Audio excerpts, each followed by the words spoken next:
Je m'appelle Marie et là je suis à Choisy-le-Roi. En arrivée en France, c'est une arrivée, je ne peux pas dire normale, parce que je suis venue avec un passeport d'emprunt vu que j'ai eu des problèmes dans mon pays d'origine. Je m'appelle Célia et je travaille au comité départemental du tourisme du Val-de-Marne. On a soutenu un projet d'insertion qui s'appelle les passeurs de culture, qui consiste à fournir à des personnes qui ont émigré en France, leur fournir une formation pour qu'elles puissent ensuite créer un parcours urbain dans une des villes du Val-de-Marne. C'est Choisy, c'est Créteil, c'est l'Île-et-Rose, c'est Fontenay où moi je participe. Le premier contact c'était avec des étudiants, donc les étudiants c'était ceux de l'INALCO et de Paris Descartes. On a échangé, ils n'ont pas cherché à savoir exactement pourquoi on est là. Ils ont cherché à savoir ce qu'on faisait chez nous et qu'est-ce qu'on compte faire à l'avenir. Ça consistait à installer des balades. Ces balades couplent à la fois les témoignages de personnes qui habitent dans la ville, mais aussi le témoignage du passeur de culture qui est donc celui qui anime la balade et qui a suivi la formation pour construire cette balade. Par exemple, à Fontenay, on parle de l'exil des années 70 et de l'exil de 2015. Fontenay, c'est une ville qui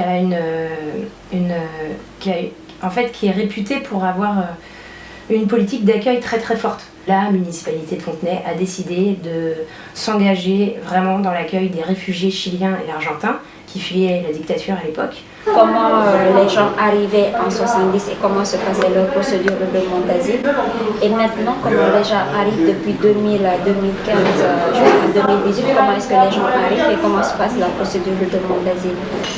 La balade de Marie, elle est très marquée par cette histoire-là de la ville, puisque au cours de sa balade, on va rencontrer des anciens exilés chiliens, des anciens exilés argentins. Les gens qu'on a rencontrés expliquent leurs histoires, leur parcours de vie. Comment ils sont arrivés en France, comment ils sont arrivés à Fontenay, comment ils ont grandi, évolué, comment ils ont travaillé et qu'est-ce qui s'est passé en fait en 40-50 ans quoi.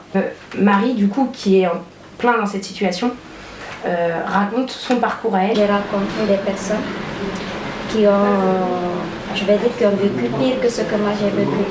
Donc qui m'ont vraiment donné le courage à me battre, à continuer dans ma procédure de demande d'asile, qui m'ont motivée à aller plus de l'avant parce que je voulais laisser tout tomber. Fontenay est aussi une ville qui a la particularité d'accueillir le siège de l'OFPRA. Toutes les personnes qui arrivent en France et qui demandent un statut de réfugié, ils passent obligatoirement au minimum une fois dans leur parcours à Fontenay-sous-Bois. Et moi, pendant cette balade, moi aussi je rapporte mon parcours. C'est une balade qui raconte beaucoup plus l'histoire vécue. Ce que c'est des personnes qui sont là, qui ont traversé des moments difficiles. À travers mes contacts avec ces différentes personnes-là, à travers les histoires qu'elles m'ont racontées, j'ai décidé de continuer à me battre.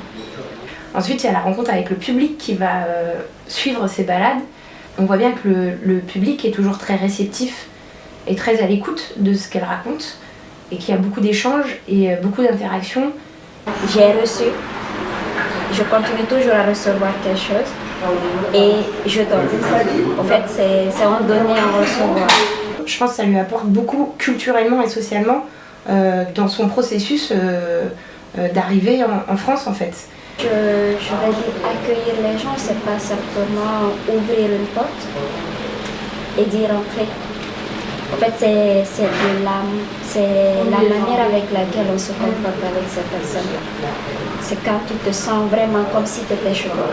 Mais quand tu arrives et que quand tu passes, il y a déjà une manière avec laquelle on te regarde ou bien une manière avec laquelle les gens parlent de toi derrière toi, tu te sens pas vraiment bien accueilli, tu te sens pas, parce que là tu te dis je suis pas chez moi, sinon ils n'allaient pas parler ainsi, ils n'allaient pas me voir ainsi. Aujourd'hui, je vais me dire que j'ai été bien accueillie parce que j'ai rencontré des personnes, de belles personnes. C'est une évidence, c'est une histoire d'être humain. Donc peu importe les raisons pour lesquelles quelqu'un arrive chez moi, je ne peux pas, en tout cas, je vais refuser d'ouvrir ma porte, et je pense que c'est le cas de tout le monde, parce qu'en fait, quand on fait ça, si on décide de ne pas accueillir, pour moi, on fait le choix de renvoyer cette personne vers la mort. Voilà. Elles n'ont pas pitié de moi, mais elles comprennent ce que je suis en train de vivre et elles cherchent toujours à m'aider à trouver des solutions, à me donner des conseils. On lève le voile sur des aspects qu'on connaît peu. En fait, on repousse un peu l'ignorance sur la réalité des choses et la réalité de ce que vivent les gens. Je me dis aujourd'hui, j'ai eu un bon accueil parce que j'ai eu des personnes qui ont été vraiment, qui ne voient pas la personne que je suis maintenant, mais la personne que j'étais avant et la personne que je compte devenir après. Et ça, c'est à travers Migrantour, parce qu'avant, j'étais dans ma chambre et c'est juste mes démarches administratives.